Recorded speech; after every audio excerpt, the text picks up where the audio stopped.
Hello friends, welcome back to our channel. तो हम लोग डिस्कस कर रहे थे जूनियर असिस्टेंट मेंस एग्जाम्स के प्रैक्टिस सेट का। तो उसी का आज नेक्स्ट प्रैक्टिस सेट होगा, जो कि 13वां प्रैक्टिस सेट है ओवरऑल। और ऐसे देखें तो इस बुक से 6वां है, ठीक है। तो चलिए इस वीडियो को शुरुआत करते हैं। UP triple S C junior assistant mains exams के लिए 3284 भर्ती जो आई है उसके लिए बहुत ही इंपॉर्टेंट हो जाता है। फुल प्रैक्टिस सेट है, 100 क्वेश्चन है, 100 नंबर के आएंगे, तो उस हिसाब से इसमें भी क्वेश्चन लिए गए हैं, ठीक है। वीडियो को स्टार्ट करने से पहले अगर आप लोग चैनल पर नए हैं, अभी तक सब्सक्राइब नहीं किया तो चैनल को सब्सक्राइब कर लीजिएगा, साथ ही साथ वीडियो को भी लाइक करते चलिएगा। पहले क्वेश्चन से स्टार्ट करेंगे जो कि हिंदी का है। पहला क्वेश्चन दिया गया आपके सामने कि भाषा की सबसे छोटी इकाई क्या है। भाषा की सबसे छोटी इकाई क्या होती है ये बताना है। ऑप्शन है 5, इसमें कौन सा ऑप्शन इसमें सही है। तो क्वेश्चन का अगर आंसर की बात करें तो बी ऑप्शन सही हो जाएगा, वर्ण। भाषा की सबसे छोटी इकाई जो है वो वर्ण होती है, ठीक है। और इसमें पदबंध और पद ये सारी चीज़ें दी गई हैं। तो पदबंध से छोटी इकाई जो होता है वो पद होता है। उपवाक्य से छोटी इकाई जो होता है वो पदबंध कहलाता है। और भाषा की जो सार्थक इकाई होती है वो होता है वाक्य होता है, ठीक है। करेक्ट आंसर यहाँ पे बी ऑप्शन इसका राइट है। चलिए, जीव के आधार पर स्वर कितने प्रकार के होते हैं ये बताना है। तो जीव के आधार पर अगर हम बात करेंगे तो स्वर होते हैं 3 प्रकार के। यहाँ ऑप्शन में कहीं दिया गया नहीं है, तो ऑप्शन हो जाएगा 5वां, उपयुक्त में से कोई नहीं। 3 कौन कौन से होता है, तो एक होता है अग्र स्वर, दूसरा होता है मध्य स्वर, और तीसरा होता है पश्च स्वर, ठीक है। तो ये 3 प्रकार के स्वर होते हैं जीव के आधार पर, ठीक है। अब अग्र स्वर में कौन कौन से स्वर आते हैं, तो छोटी ई बड़ी ई आ जाता है, और ए और ए आता है। मध्य स्वर के अंतर्गत ये आता है छोटा आ, और पश्च स्वर में बाकी जो बचे वो सभी आ जाते हैं, बड़ा आ, छोटा ऊ, बड़ा ऊ, ठीक है, ओ और आओ। तो इस प्रकार जो है आपको ये भी याद रखना कि जीव के आधार पर 3 प्रकार के होते हैं। नेक्स्ट क्वेश्चन, दो विपरार्थक शब्दों के बीच कौन सा विराम चिन्ह लगता है इनमें से। जब दो विपरार्थक शब्द यानी दो विपरीत वाले शब्द अगर हैं तो उनके बीच कौन सा चिन्ह लगता है ये बताना है, ठीक है। ऑप्शन दिया गया है यहाँ पे। अगर हम बात करेंगे तो वो लगता है योजक चिन्ह। योजक चिन्ह जो है डैश होता है जिसको कहते हैं। तो ये जब दो विपरीत वाले शब्द होते हैं तो उनके बीच में योजक चिन्ह का प्रयोग किया जाता है, ठीक है। उद्धरण चिन्ह की बात करेंगे तो उद्धरण चिन्ह होता है इन्वर्टर कामा। विस्मयादि बोधक चिन्ह इस प्रकार होता है, क्वेश्चन मार्क इस प्रकार होता है। आंसर यहाँ पे क्या हो जाएगा, बी ऑप्शन बिल्कुल राइट। बात करेंगे यूपी ट्रिपल एस सी राजस्व लेखपाल की बेस्ट बुक के बारे में, जो कि चक्षु प्रकाशन के द्वारा निकाली गई है। इसमें ये मुख्य परीक्षा संपूर्ण स्टडी गाइड है, जिसमें आपको नए लेटेस्ट सिलेबस के अनुसार आपको मिल जाएगा, जिसमें जीएस के क्वेश्चन, कंप्यूटर और Uttar Pradesh related 100 question 100 number का, ठीक है। 2 घंटे का पेपर होगा तो उस हिसाब से बनाएगा, ठीक है। जिसमें आपको 3 साल पेपर मिल जाएंगे, ठीक है। 2000 प्लस जो है इसमें पाठ्यक्रमानुसार जो है महत्वपूर्ण प्रश्न भी आपको इसमें देखने को मिल जाएंगे, ठीक है।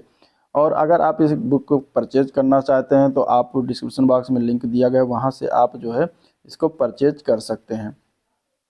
साथ ही साथ अगर आप चक्षु की ये यूपी लेखपाल परीक्षा के लिए जो है स्टडी गाइड, प्रैक्टिस सेट और सब्जेक्ट वाइज बुक भी आती हैं, जिसे आप लेकर अपनी तैयारी और मजबूत कर सकते हैं।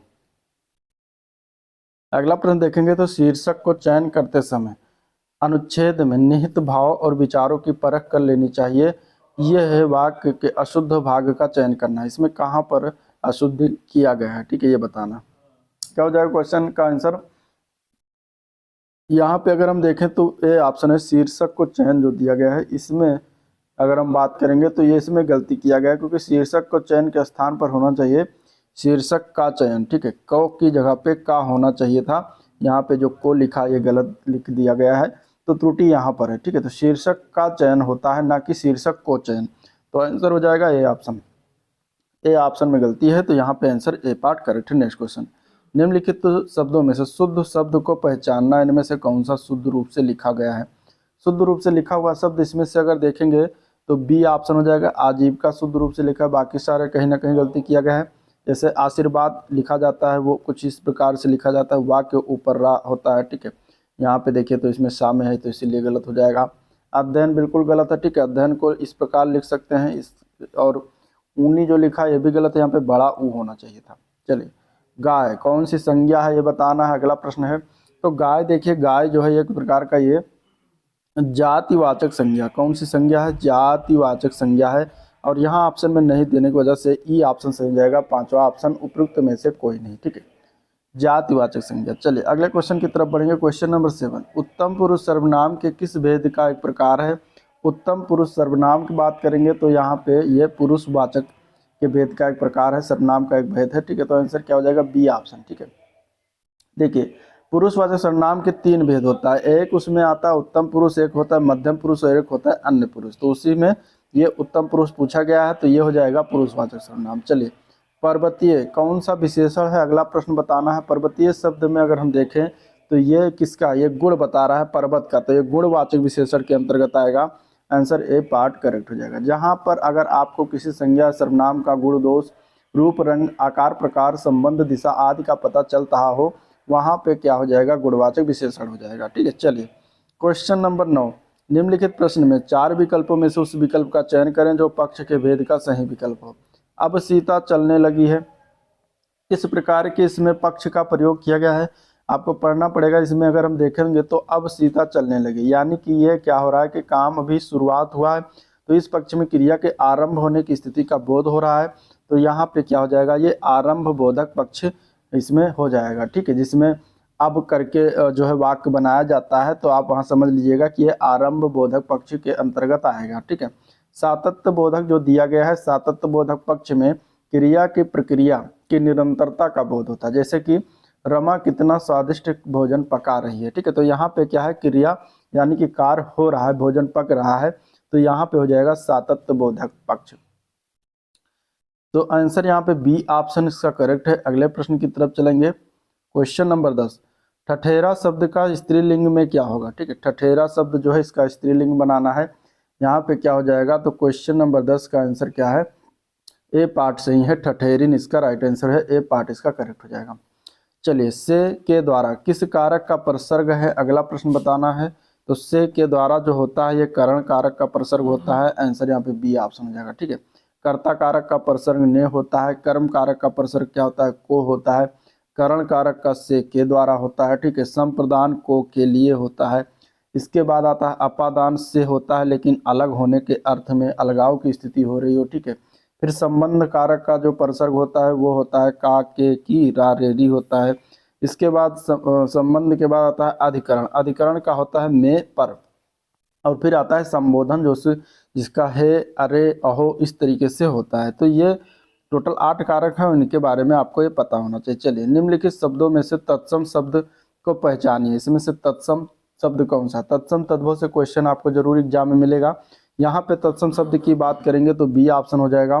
कुक्कुर शब्द जो दिया गया है ये तत्सम शब्द है, इसका तद्भव क्या होता है? कुत्ता होता है। ठीक है, तो यहाँ पे आंसर बी ऑप्शन इसका बिल्कुल राइट है। भीतर शब्द तद्भव शब्द है, इसका अगर हम तत्सम की बात करेंगे तो अभ्यंतर होता है। और अगर इसमें देखेंगे तो कोयल शब्द ये भी क्या है? तद्भव शब्द है, इसका तत्सम होता है कोकिल। ठीक है, लाख शब्द क्या है? ये भी तद्भव शब्द है, इसका तत्सम होता है लक्ष्य। तो इस प्रकार आप लोग ये ध्यान में रखिएगा। चलिए वृष्टि न होने से सूखा पड़ने की क्या होती है? यहाँ पे भरना है, डैश में दिया गया है वृष्टि न होने से सूखा पड़ने की क्या होती है। ठीक है, यहाँ बताना। तो देखिए वृष्टि न होने से सूखा पड़ने की क्या होती है? आशंका होती है। तो आंसर यहाँ पे डी ऑप्शन राइट है। ठीक है, वृष्टि मतलब बारिश, तो बारिश न होने से सूखा पड़ने की क्या आशंका होती है? आशंका है। तो आंसर क्या है? यहाँ पे डी ऑप्शन राइट है। चलिए अगला प्रश्न है आहट आवट और आस आदि किस प्रकार के तद्धित प्रत्यय हैं? ठीक है, ये किस प्रकार के प्रत्यय हैं? अभी तद्धित प्रत्यय बताना है। तो आहट आवट और आस ये तीनों प्रत्यय जो अगर किसी वाक्य में लग जाते हैं तो क्या हो जाता है? भाववाचक बन जाता है, भाववाचक तद्धित प्रत्यय। तो आंसर यहाँ पे सी ऑप्शन करेक्ट है। जैसे कि अगर कड़वा शब्द है, कड़वा में अगर हम लगा दें आहट तो ये बन जाता है कड़वाहट। तो कड़वाहट क्या? कड़वाहट शब्द जो है भाववाचक हो जाएगा। ठीक है, इसी प्रकार अगर आवट शब्द को अगर हम आम में मिला दें, आम में आवट लगा दें तो यहाँ पे अमावट हो जाएगा। ठीक है, इसी प्रकार अगर हम मीठा शब्द है, मीठा में अगर हम आस लगा दें तो ये हमारा क्या हो जाता है? मिठास। और मिठास शब्द क्या है? मिठास शब्द भाववाचक हो जाता है। तो यहाँ पे जो है इस प्रकार ये क्या है? ये भाववाचक तद्धित प्रत्यय हो जाएंगे। नेक्स्ट क्वेश्चन, निम्न में से किस विकल्प में सही विलोम युग्म नहीं है? इनमें से आसक्ति का विलोम दिया गया है नास्तिक, झुकाव का विलोम तनाव, जटिल का विलोम सरल, मिलन का विलोम वियोग। यहाँ पे कौन सा गलती किया गया है, किस वाले में गलती है? तो यहाँ पे गलती की बात करेंगे तो ए पार्ट हो जाएगा। आसक्ति का जो विलोम दिया गया नास्तिक, ये गलत है, क्योंकि नास्तिक का विलोम होता है आस्तिक, ना कि आसक्ति। तो यही गलती की गई है, तो बाकी सारे सही हैं, तो आंसर ए पार्ट राइट है। चलिए, निम्नलिखित में से किस विकल्प में सभी शब्द पर्यायवाची नहीं है? एक दूसरे के पर्यायवाची यहाँ पर बताना है। तो विशिख, विशिख, तीर, इशु, ये सभी एक दूसरे के पर्यायवाची है, ठीक है। कैवल्य, निर्माण, अपर, ये भी एक दूसरे का पर्यायवाची है। अस्म, प्रस्तर, शिला, पत्थर, ये भी एक दूसरे का पर्यायवाची है। निशीथ, मध्यरात और वासर यहाँ पे नहीं होगा, तो आंसर बी ऑप्शन हो जाएगा, क्योंकि निशीथ, मध्यरात्र ये दोनों क्या है, रात का पर्यायवाची है, और वासर जो है ये दिन का पर्यायवाची है। तो यहाँ पे गलती की गई है, तो आंसर बी ऑप्शन हो जाएगा। चलिए, निम्न में से कौन सा शब्द अनेकार्थक है? अनेकार्थक मतलब कि एक ही शब्द के अनेक अर्थ निकलते हैं, वो कौन सा शब्द हो जाएगा इसमें से? तो वो शब्द कौन सा है? तो यहाँ पे आंसर क्या हो जाएगा? अर्थ, ठीक है। अर्थ शब्द जो है उसका क्या है, अनेक अर्थ होते हैं, तो अर्थ शब्द क्या है, अनेकार्थक है, ठीक है। अर्थ का अनेक अर्थ में अगर हम देखें तो अर्थ का एक अर्थ धन होता है, अर्थ का एक अर्थ मतलब होता है, ठीक है। इसका एक अर्थ अभिप्राय होता है, इंद्रिय विषयक होता है। तो इस प्रकार इसके बहुत सारे अर्थ होते हैं, तो यहाँ पे आंसर डी ऑप्शन करेक्ट है। चलिए, अगला प्रश्न है, किस विकल्प में शब्द युग्म का अर्थ भेद सही नहीं? इनमें से अभिराम और अविराम, इसमें से अभिराम का मतलब दिया गया है स्थिर, अविराम का मतलब लगातार, फिर आदि और आदि, आदि मतलब आरंभ, आदि मतलब अभ्यस्त दिया गया। यहाँ पे गलत कौन सा है ये बताना है। क्वेश्चन नंबर 18 में अगर देखें तो ए पार्ट ही गलत है, बाकी सारे सही हैं, क्योंकि अभिराम का अर्थ है स्थिर, और अभिराम का अर्थ जो दिया गया है वो दिया गया है लगातार, जो कि गलत है, क्योंकि अभिराम का अर्थ होता है सुंदर, ठीक है, और अविराम का अर्थ होता है लगातार। तो ये वाला तो सही था, लेकिन ये स्थिर गलत था, तो आंसर ए हो जाएगा, ठीक है। बाकी आदि का अर्थ आरंभ, आदि का अर्थ अभ्यस्त होता है, अचल का अर्थ स्थिर, अंचल का अर्थ क्षेत्र होता है, अयस का अर्थ बदनामी, और अयस एक दूसरा अयस है जिसका अर्थ होता है लोहा। तो ये भी सही है, गलती ए पार्ट में है, तो ए पार्ट ही आंसर हो जाएगा, क्योंकि गलत वाला ही बताना था। चलिए, जो देने योग्य है, इसके लिए एक शब्द में हम क्या कहेंगे? जो देने योग्य है, इसके लिए एक शब्द में हम कहेंगे दे, ठीक है। तो आंसर क्या हो जाएगा? बी ऑप्शन करेक्ट होगा। पेय शब्द जो दिया गया है, यानी जो पीने योग्य हो, ठीक है, पीने योग्य है। गेय शब्द जो है, जो गाने के योग्य है, गाने योग्य है, ठीक है। और दान शब्द मतलब दिया जाने वाला, दान शब्द मतलब दिया जाने वाला, दान कहा जाएगा। चलिए, क्वेश्चन नंबर 20, निम्नलिखित दिए गए उदाहरणों के साथ संधि का नाम किस विकल्प में अशुद्ध है, मतलब कि गलती किया गया है? जैसे सदैव में वृद्ध संधि होती है क्या? तो होती है, बिल्कुल सही है। दिगंबर में व्यंजन संधि बिल्कुल सही है, ठीक है। बनोत्सव में दीर्घ संधि दिया गया है, जो कि गलत है, क्योंकि बनोत्सव में अगर हम देखेंगे तो यहाँ पे क्या है, यह गुण संधि का प्रयोग किया गया है, क्योंकि अगर हम इसका संधि विच्छेद करते हैं तो 1 प्लस उत्सव होता है, और यहाँ पे क्या है, छोटा आ और छोटा ऊ मिलकर जो है ओ बन जाता है, और ओ की अगर हम बात करेंगे तो गुण संधि में आता है, ठीक है। तो ये गुण संधि हो जाएगा। चलिए, अगला महारलोह जो दिया गया है दीर्घ संधि, बिल्कुल सही, आंसर क्या हो जाएगा? सी ऑप्शन हो जाएगा। नेक्स्ट क्वेश्चन, पंचानन में कौन सा समास है? पंचानन में समास की बात कर रहा है, समास की बात कर रहा है, यहाँ पे क्या हो जाएगा? तो देखिए, पंचानन का अर्थ अगर निकाले तो 5 हैं आनंद जिसके, अर्थात भगवान शंकर की बात कर रहा है, ठीक है। 5 हैं आनंद जिसके, अर्थात भगवान शंकर या फिर सिंह, ठीक है। तो इसका मतलब क्या हो गया? ये तीसरा अर्थ इसका निकल रहा है इस शब्द का। तो यहाँ पे क्या हो जाएगा? बहुब्रीहि समास। क्या हो जाएगा? बहुब्रीहि समास हो जाएगा, जो कि ऑप्शन में नहीं दिया गया है, तो ई ऑप्शन सही है, उपयुक्त में से कोई नहीं, ठीक है। क्या हो जाएगा? ई ऑप्शन उपयुक्त में से कोई नहीं। चलिए, नेक्स्ट क्वेश्चन, श्यामलाल जो गांधी गली में रहता है मेरा मित्र है, यह किस प्रकार का वाक्य है, ठीक है। यह संयुक्त वाक्य है, जटिल वाक्य है, सरल वाक्य है, मिश्र वाक्य है, किस प्रकार का वाक्य है ये बताना है, ठीक है। तो यहाँ पे अगर आप देखें, जो करके जो है ये क्या है कि वाक्य मिला हुआ है या बनाया गया है, तो यहाँ पे क्या हो जाएगा? ये मिश्र वाक्य का उदाहरण है, ठीक है। मिश्र वाक्य में क्या होता है कि एक साधारण वाक्य के अतिरिक्त तो उसके अधीन कोई दूसरा अंग वाक्य होता है, वहाँ पे मिश्र वाक्य होता है, ठीक है। तो मिश्र वाक्य में प्रधान वाक्य को आश्रित उपवाक्य से जोड़ने के लिए की लगता है शब्द, या फिर जो जितना लगता है उतना, यद्यप, तथा, इस प्रकार के शब्द जो है उसमें प्रयोग किए जाते हैं। तो आंसर डी हो जाएगा। नेक्स्ट क्वेश्चन देखते हैं, किस रस को रस राज कहा जाता है? रस राज किस रस को कहते हैं? तो उस रस का नाम क्या है? श्रृंगार रस। ठीक है, श्रृंगार रस। श्रृंगार रस को रस राज कहा जाता है। श्रृंगार रस के दो भेद होते हैं, एक होता है संयोग और एक होता है वियोग। ठीक है, श्रृंगार रस का दो भेद, एक संयोग श्रृंगार, एक दूसरा होता है वियोग श्रृंगार। ठीक है, तो यहाँ पे आंसर क्या हो जाएगा? ए पार्ट इसको कहते हैं रसराज श्रृंगार रस को, तो ये याद रखिएगा। नेक्स्ट क्वेश्चन, अगले प्रश्न में हमें अलंकार बताना है। सारंग ले सारंग चली, कई सारंग की ओट, सारंग झीनो पाई के सारंग कई गई चोट, इसमें कौन सा अलंकार है ये बताना। तो यहाँ पे अगर हम देखेंगे तो एक शब्द आया है सारंग। सारंग आया है, इतनी सारी जगहों पर आया है, लेकिन इनका क्या है कि अलग अलग अर्थ निकल रहे हैं। ठीक है, तो यहाँ पे क्या हो जाएगा? इसका यमक अलंकार हो जाएगा। अगर देखिए, यमक अलंकार की परिभाषा क्या है कि जहाँ पर एक शब्द की आवृत्ति एक से अधिक बार हो लेकिन उनके अर्थ अलग अलग हो, वहाँ पे यमक अलंकार होता है। ठीक है, तो आंसर क्या हो जाएगा? यहाँ पे सी ऑप्शन हो जाएगा। नेक्स्ट क्वेश्चन, एक लाठी से हाँकना, इस मुहावरे का अर्थ क्या होगा? एक लाठी से हाँकना, इस मुहावरे का अर्थ होता है अच्छे बुरे का अंतर ना करना। ठीक है, तो आंसर क्या हो जाएगा? यहाँ पे ए पार्ट इसके लिए बिल्कुल करेक्ट है। चलिए अगला प्रश्न है, हिंदी का प्रथम समाचार पत्र 1826 में ईस्वी में कहाँ से प्रकाशित हुआ था? 1826 ईस्वी में हिंदी का जो प्रथम समाचार पत्र था वो कलकत्ता से प्रकाशित हुआ था। उसका नाम क्या था? उदंत मार्तंड। उदंत मार्तंड जो पहला न्यूज़पेपर था हिंदी का, वो प्रकाशन हुआ था। इसका संपादक कौन थे? पंडित जुगुल किशोर। ठीक है, पंडित जुगुल किशोर। ये सभी क्वेश्चन पूछे हुए हैं, तो इसको नाम याद रखिएगा। चलिए अब क्वेश्चन जो है गद्यांश है, इस गद्यांश को पढ़िएगा। एक गद्यांश दिया गया है, आप वीडियो पॉज करके इस गद्यांश को पढ़ लीजिएगा और इसके बाद फिर क्वेश्चन की तरफ आइएगा। ठीक है, हम चलते हैं क्वेश्चन की तरफ। पहला क्वेश्चन है गद्यांश है कि जब चींटियां एक साथ जाती हैं तो क्या होता है? आगे वाक्य पूरा करना है। तो जब गद्यांश पढ़ेंगे तो आंसर निकल के आएगा बी पार्ट, अपने से बड़े आकार के जीवों को चट कर जाती हैं। ठीक है, अगला क्वेश्चन है अकेला चना भाड़ नहीं फोड़ सकता, लोकोक्ति का इसका अर्थ बताना है। ठीक है, ये लोकोक्ति है, इसका अर्थ क्या होगा? इसका अर्थ है कि अकेला व्यक्ति कुछ नहीं कर सकता। ठीक है, इसका अर्थ क्या हो जाएगा? अकेला व्यक्ति कुछ नहीं कर सकता। इस गद्यांश का उपयुक्त शीर्षक लिखिए। मतलब कि गद्यांश में जो लिखा हुआ बात है वो किसके बारे में बेसिकली कहा गया है। तो अगर आप जब पढ़ेंगे तो आपको निकल के आएगा कि वो एक चीज़ें जो है संगठन में शक्ति, इसके बारे में बात कही गई है। तो यहाँ पे हो जाएगा इसका गद्यांश का शीर्षक संगठन में शक्ति है। तिनके की क्या विशेषता है? तिनके की क्या विशेषता है?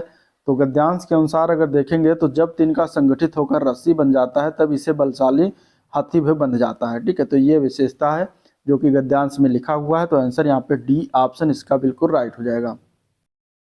अब क्वेश्चन देखेंगे जीएस के, ऋग्वेद में विश्वामित्र नामक एक ऋषि और किन दो नदियों के बीच संवाद है? ऋग्वेद में विश्वामित्र नामक एक ऋषि और किन दो नदियों के बीच संवाद है, ये बताना है। ठीक है, तो यहाँ पे आंसर क्या हो जाएगा?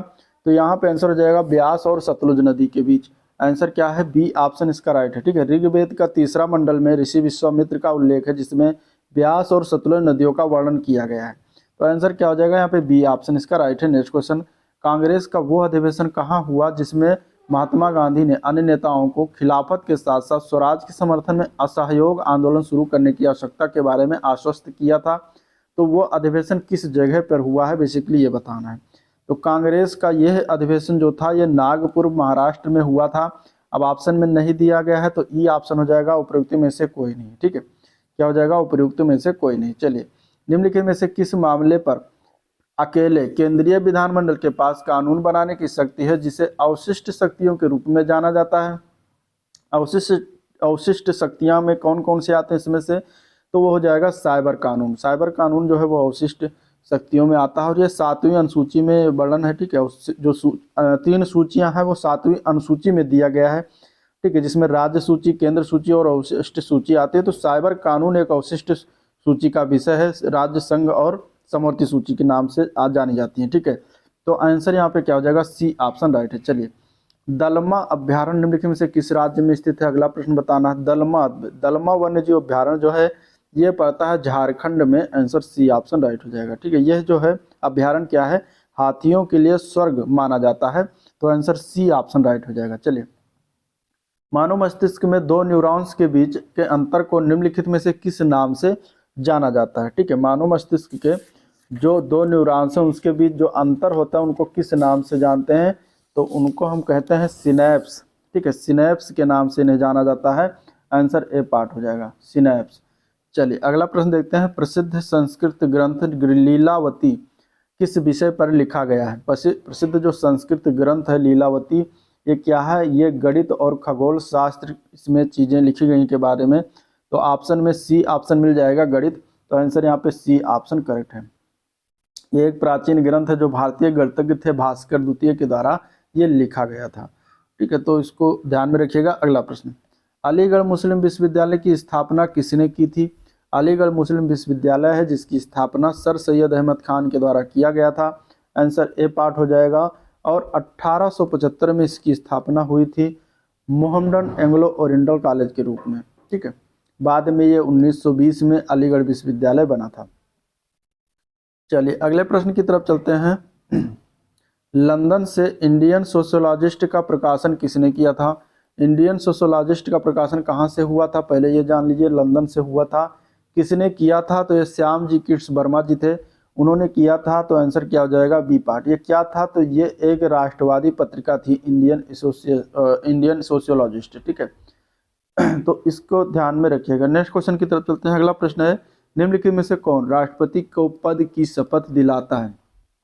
भारत में राष्ट्रपति को पद की शपथ दिलाता है भारत का मुख्य न्यायाधीश जो होता है। Answer B option. संविधान का अनुच्छेद जो 60 है उसमें वर्णन किया गया है कि राष्ट्रपति को शपथ भारत के मुख्य न्यायाधीश या उसकी अनुपस्थिति में उच्चतम न्यायालय के वरिष्ठतम न्यायाधीश के द्वारा दिलाया जाएगा। तो आंसर क्या हो जाएगा? बी ऑप्शन बिल्कुल राइट है। चलिए, घरेलू हिंसा से महिलाओं की सुरक्षा हेतु अधिनियम कब लागू किया गया? घरेलू हिंसा से महिलाओं की सुरक्षा हेतु संसद के द्वारा घरेलू हिंसा अधिनियम वर्ष 2005 में लाया गया था। ठीक है, लेकिन यह लागू कब हुआ? 2006 में लागू हुआ था, 26 अक्टूबर को। अब इसमें किसी भी ऑप्शन में नहीं दिया गया है, तो ई ऑप्शन हो जाएगा उपयुक्त में से कोई नहीं। चलिए, इनमें से कौन सा टेक्टोनिक प्लेट के मूवमेंट या शिफ्ट के कारण होता है? जहां ये टेक्टोनिक प्लेट मिलते हैं तो ये क्या हो जाएगा इसका अर्थ? इसका हो जाएगा भूकंप। ठीक है, भूकंप का अर्थ है पृथ्वी का कंपन। ये एक प्रकार प्राकृतिक घटना होती है। आंसर यहाँ पे डी ऑप्शन राइट है। चलिए, निम्नलिखित में से किस पर्वत श्रृंखला को सह्याद्री कहा जाता है? सह्याद्री पर्वत श्रृंखला कहा जाता है पश्चिमी घाट को। ठीक है, आंसर क्या हो जाएगा? B option. यह पर्वत श्रृंखला जो है गुजरात से लेकर कन्याकुमारी तक फैली हुई है। कहाँ से लेकर कहाँ तक? गुजरात से लेकर कन्याकुमारी तक फैली हुई है, जो कि कन्याकुमारी जो पड़ता है तमिलनाडु में। ठीक है, तमिलनाडु में 1600 किलोमीटर तक ये जो है लंबी है और ये अपनी जैव विविधता के लिए विश्व प्रसिद्ध है। इसको विश्व धरोहर स्थल भी घोषित किया गया है 2012 में। कब घोषित किया गया? 2012 में पश्चिमी घाट क्षेत्र को जो है विश्व धरोहर स्थल भी घोषित किया गया। चलिए अगला प्रश्न है, टेरा रोसा शब्द का तात्पर्य क्या है? अर्थ क्या है? टेरा रोसा शब्द जो होता है ये लाल मिट्टी जो होती है उसको कहा जाता है। ठीक है, लाल मिट्टी से इसका अर्थ है। तो आंसर क्या है? यहाँ पे बी ऑप्शन इसका राइट है। अगले प्रश्न की तरफ बढ़ेंगे, किसके बढ़ने के फलस्वरूप निजी निवेश में वृद्धि की अधिक संभावना होगी? तो यहाँ पे अगर हम बात करेंगे तो देखिए, नई पूंजी पर जो अनुमानित प्राप्ति है उसके बढ़ने के फलस्वरूप जो होता है निजी निवेश पर की वृद्धि की अधिक संभावना होती है। तो आंसर यहाँ पे सी ऑप्शन इसका राइट हो जाएगा। रेटिना पर नेत्र द्वारा निर्मित प्रतिबिंब किस प्रकार बनता है ये बताना है। ठीक है, तो रेटिना पर जो प्रतिबिंब बनता है वो किस प्रकार बनता है? तो वो सबसे पहले तो वो वास्तविक होता है। ठीक है, और इसके अलावा वो रेटिना पर जब बनेगा तो वो उल्टा बनता है। ठीक है, उल्टा बनता है और वस्तु से जो प्रतिबिंब क्या होता है? छोटा बनता है। इस प्रकार आंसर क्या हो जाएगा? ए ऑप्शन इसका बिल्कुल राइट हो जाएगा। मानव नेत्र की न्यूनतम दूरी कितनी होती है? 25 सेंटीमीटर होती है, ये भी याद रखिएगा। अगला प्रश्न देखते हैं, क्वेश्चन नंबर हमारा शरीर पीएच सीमा के भीतर काम करता है। कितने पीएच सीमा के भीतर काम करता है हमारा शरीर, ये बताना है। Question number 61। तो हमारा शरीर जो है वो 7 से लेकर 7.8 पीएच मान के अंडर में काम करता है। इसी के बीच में रहता है, इसके भीतर रहता है, कार्य करता है। तो आंसर यहाँ पे सी ऑप्शन हो जाएगा। जब पीएच का मान 7 से कम हो जाता है तब अम्लीय हो जाता है, और जब पीएच का मान 7 से अधिक हो जाता है तब क्षारीय हो जाता है। ठीक है, रक्त जो है ब्लड का अगर देखा जाए तो 7.4 पीएच मान होता है। तो ये चीज़ें हो गई। नेक्स्ट क्वेश्चन देखते हैं, घाव का अध्ययन जो होता है वो क्या कहलाता है? ठीक है, उसको एक शब्द में क्या कहेंगे? घाव के अध्ययन करने को कहते हैं ट्रोमेटोलॉजी। यहाँ पे आंसर सी ऑप्शन इसका बिल्कुल राइट हो जाएगा। ठीक है, यहाँ पे ओंकोलॉजी दिया गया है, इसमें कैंसर से रिलेटेड जो अध्ययन होता है वो क्या किया जाता है। ठीक है, उसको कहते हैं ओंकोलॉजी। और डर्मेटोलॉजी जो है, डर्मेटोलॉजी क्या है, त्वचा का अध्ययन करता है तो उसको कहा जाता है डर्मेटोलॉजी, ठीक है। कैलोलॉजी जो होता है मनुष्य के सौंदर्य का अध्ययन होता है तो उसको कैलोलॉजी कहते हैं। तो आंसर क्या हो जाएगा, सी ऑप्शन। चलिए, किस भारतीय शोध केंद्र को नवंबर 2024 में विश्व पशु स्वास्थ्य संगठन की संदर्भ प्रयोगशाला का दर्जा प्राप्त हुआ? तो वो कौन सा है, तो वो है ICAR NRC 21 जो हिसार कहाँ पड़ता है, हरियाणा में, ठीक है। हरियाणा में जो पड़ता है, इसको जो है अभी प्रयोगशाला का दर्जा प्राप्त हुआ, तो ए पार्ट इसका बिल्कुल राइट हो जाएगा। चलिए अगले प्रश्न की तरफ चलते हैं। क्वेश्चन नंबर 64, निम्नलिखित में से किस खिलाड़ी ने हाल ही में दिग्गज जॉन जेलेज्मी को अपना नया कोच बनाया है? तो कौन से खिलाड़ी के द्वारा बनाया गया है, तो ये जेवलिन थ्रोअर हैं नीरज चोपड़ा, उन्होंने बनाया है। और ये जॉन जेलेज्मी कहाँ के हैं, तो चेक गणराज्य के इनको अपना जो है नया क्या बनाया है, कोच बनाया है। तो आंसर सी ऑप्शन राइट हो जाएगा। हाल ही में डॉक्टर नवीन राम गुलाम किस देश के प्रधानमंत्री चुने गए हैं? डॉक्टर नवीन जो है ये मॉरिशस के प्रधानमंत्री चुने गए हैं। आंसर यहाँ पे बी ऑप्शन हो जाएगा, ठीक है। चलिए क्वेश्चन अब हम अगला देखेंगे। निम्नलिखित विकल्पों में से उस यूजर इंटरफेस एलिमेंट की पहचान करें जो छोटे टिमटिमाते हुए प्रतीक या एक तीर के रूप में डेस्कटॉप पर मौजूद होता है, उसको क्या कहा जाएगा? तो उसको क्या कहेंगे, तो उसको कहेंगे कर्सर। क्या कहते हैं, कर्सर कहते हैं, ठीक है। आंसर क्या हो जाएगा, डी ऑप्शन राइट हो जाएगा। इनमें से कौन सा एक एप्लीकेशन सॉफ्टवेयर नहीं है? एप्लीकेशन सॉफ्टवेयर की बात करेंगे तो यहाँ पे अगर देखिए web browser, word processing programs, spreadsheet, ये सभी एप्लीकेशन सॉफ्टवेयर के अंतर्गत आते हैं। थंब ड्राइव जो है ये आपका एप्लीकेशन सॉफ्टवेयर नहीं है, ठीक है। थंब ड्राइव क्या है, एप्लीकेशन सॉफ्टवेयर नहीं है। ये क्या है, एक सेकेंडरी स्टोरेज डिवाइस है जिसका उपयोग डेटा ट्रांसफर के लिए किया जाता है। तो आंसर ए पार्ट हो जाएगा। चलिए, माइक्रोसॉफ्ट वर्ड 2007 की एक टेबल में बैंडेड रो और कॉलम के बारे में निम्नलिखित में से कौन सा विकल्प सही है? पहला है बैंडेड रो कॉलम में अन्य रो कॉलम की तुलना में एक या अधिक अतिरिक्त सेल हो सकते हैं, तो ये गलत है, ठीक है। अतिरिक्त सेल नहीं हो सकता। दूसरा है बैंडेड रो कॉलम या सभी रो कॉलम का क्या होता है, सारांश प्रदर्शित कर सकता है, तो ये भी गलत है, ये सारांश नहीं प्रदर्शित करता, ठीक है।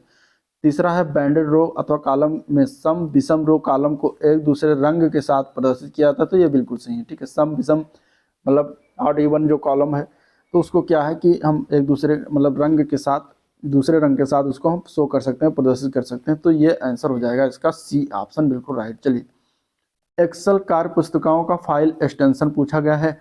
MS एक्सेल कार्य पुस्तिका का फाइल एक्सटेंशन होता है .xls, ठीक है, जो कि कहीं भी ऑप्शन में नहीं मिल रहा है। तो आंसर हो जाएगा ई ऑप्शन, उपयुक्त में से कोई नहीं, ठीक है। चलिए अगला प्रश्न है, निम्नलिखित में से कौन सा अर्धचालक उपकरण यानी कि डिवाइस एक साधारण स्विच के रूप में कार्य कर सकता है? तो कौन सा एक सेमीकंडक्टर डिवाइस है जो एक साधारण स्विच के रूप में कार्य कर सकता है? तो वो होता है ट्रांजिस्टर। आंसर यहाँ पे बी ऑप्शन करेक्ट हो जाएगा, ट्रांजिस्टर, ठीक है। ट्रांजिस्टर जो है दो प्रकार का होता है, एक होता है बाइपोलर जंक्शन ट्रांजिस्टर और दूसरा होता है फील्ड इफेक्ट ट्रांजिस्टर, ठीक है। तो आंसर क्या हो जाएगा यहाँ पे बी ऑप्शन करेक्ट है। नेक्स्ट क्वेश्चन, डिजिटल इमेज के संबंध में DPI का फुल फॉर्म क्या होगा?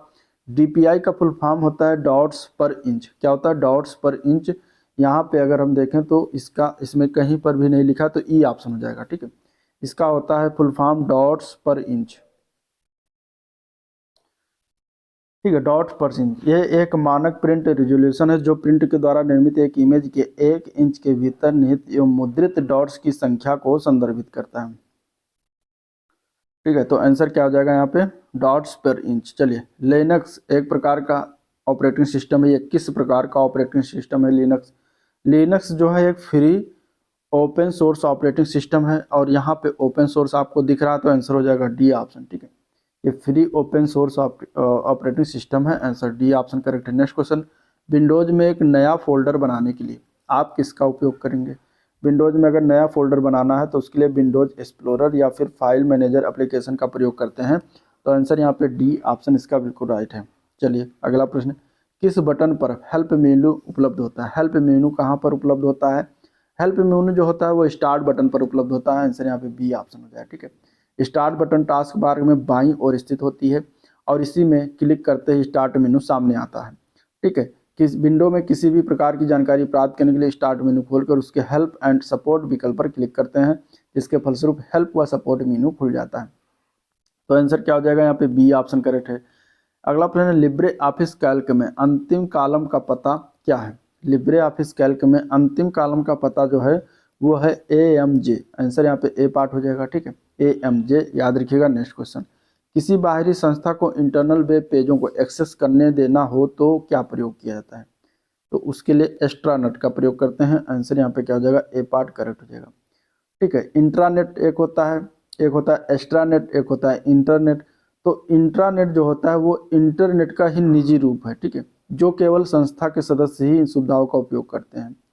और किसी बाहरी संस्था को अगर इंटरनल वेब पेजों को एक्सेस करने देना है तो उसके लिए एक्स्ट्रानेट का प्रयोग करते हैं, ठीक है। तो आंसर क्या हो जाएगा, ए पार्ट। और इंटरनेट जो होता है वो पब्लिकली सभी लोग इस्तेमाल करते हैं। अगला प्रश्न देखते हैं। अगला प्रश्न ईमेल से, ईमेल एड्रेस दिया गया है, इसमें बताना है इंडिया क्या है। ईमेल एड्रेस है india@solu.edu में इंडिया क्या है ये बताना है। अब देखिए ईमेल एड्रेस जो होता है उसमें दो प्रकार का जो नाम होता है, ठीक है, @ के पहले वाला और @ के बाद वाला। तो @ के पहले वाला जो होता है चीज़ें उसको हम कहते हैं यूजर नेम। क्या कहते हैं, यूजर नेम कहते हैं। तो आंसर यहाँ पे ए पार्ट करेक्ट हो जाएगा, ठीक है। और @ के बाद वाला जो होता है उसको कहते हैं डोमेन नेम। तो यहाँ पे क्या है आंसर, इंडिया यहाँ पे @ के पहले है तो यानी कि यूजर नेम हो जाएगा। आंसर ए पार्ट करेक्ट है। चलिए, कंप्यूटर विज्ञान में आमतौर पर इस्तेमाल किया जाने वाला संक्षिप्त नाम SEO क्या है। SEO के बारे में बताना है, क्या हो जाएगा। SEO का फुल फॉर्म है search engine optimisation. Search engine optimisation की बात करेंगे तो यह क्या है, तो यह एक वेबसाइट की दृश्यता को प्रभावित करने की प्रक्रिया होती है। सर्च इंजन ऑप्टिमाइजेशन के द्वारा ही विभिन्न प्रकार के सर्च रिजल्ट एवं उनकी खोज रैंक के आधार पर प्रदर्शित होता है, ठीक है। तो आंसर क्या है, बी ऑप्शन राइट है। नेक्स्ट क्वेश्चन, ई कॉमर्स का वो आयाम जो राष्ट्रीय सीमाओं के पार वाणिज्य को सक्षम बनाता है क्या कहलाता है। ई कॉमर्स, अब ई कॉमर्स की बात कर रहे हैं तो उसको कहते हैं विश्वव्यापी पहुंच, ठीक है। अगर राष्ट्रीय सीमा के पार जाते हैं वाणिज्य को, मतलब वैश्विक स्तर पर ले जाते हैं तो उसको विश्वव्यापी पहुंच बताएंगे, बनाता है, पहुंच कहलाता है। तो यहाँ आंसर इसका क्या है, बी ऑप्शन इसका राइट है। चलिए, क्वेश्चन नंबर 80, क्लाउड कंप्यूटिंग क्या है। क्लाउड कंप्यूटिंग की परिभाषा बताना क्या होता है। क्लाउड कंप्यूटिंग की बात करेंगे तो कंप्यूटिंग का मॉडल जिसमें आपका कंप्यूटर टर्मिनल के रूप में कार्य करता है और सर्वर का एक नेटवर्क आपके लिए प्रोसेसिंग पावर और स्टोरेज संभालता है, क्लाउड कंप्यूटिंग कहलाता है। आंसर बी ऑप्शन करेक्ट हो जाएगा, ठीक है। क्लाउड कंप्यूटिंग वास्तव में इंटरनेट आधारित प्रक्रिया होती है जिसमें आप, क्लाउड कंप्यूटिंग का अर्थ है कि आपके कंप्यूटर की हार्ड ड्राइव के बजाय इंटरनेट पर डाटा और प्रोग्राम को स्टोर करना और एक्सेस करना, ठीक है। कहाँ पर, इंटरनेट पर। तो वो कहलाता है क्लाउड कंप्यूटिंग, ठीक है। मतलब आप हार्ड डिस्क में अपनी डाटा को सेव नहीं कर रहे हैं, प्रोग्राम को आप इंटरनेट पर सेव कर रहे हैं, तो क्लाउड कंप्यूटिंग कहलाता है, ठीक है। बेसिकली ये याद रखना है। चलिए, आप क्वेश्चन होगा उत्तर प्रदेश से 20 क्वेश्चन देखते हैं, इसके बाद वीडियो को करते हैं इन निम्नलिखित में से किन राज्यों की सीमा उत्तर प्रदेश के साथ लगी हुई है। उत्तर प्रदेश के साथ सीमा लगी हुई अगर बात करेंगे तो छत्तीसगढ़ की लगी है, झारखंड, राजस्थान, हिमाचल प्रदेश, इन सभी की लगी है। तो ए पार्ट करेक्ट हो जाएगा, ठीक है।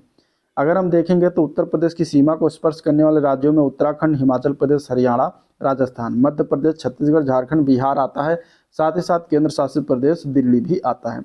तो टोटल 8 राज्य प्लस एक केंद्र शासित प्रदेश, टोटल 9 राज्य हैं और एक देश लगता है नेपाल। तो इस प्रकार जो है उत्तर प्रदेश की सीमा जो है चारों ओर से टच करती है। चलिए, उत्तर प्रदेश का निम्नलिखित में से कौन सा जिला बुंदेलखंड क्षेत्र का हिस्सा है। इनमें से बुंदेलखंड क्षेत्र के हिस्से की अगर बात करते हैं तो उस जिले का नाम क्या है, इसमें से हो जाएगा महोबा। आंसर यहाँ पे सी ऑप्शन करेक्ट है। महोबा जिला जो है बुंदेलखंड क्षेत्र के अंतर्गत आता है। बुंदेलखंड क्षेत्र में शामिल जिले कौन कौन से हैं, तो झांसी आ जाता है, ठीक है।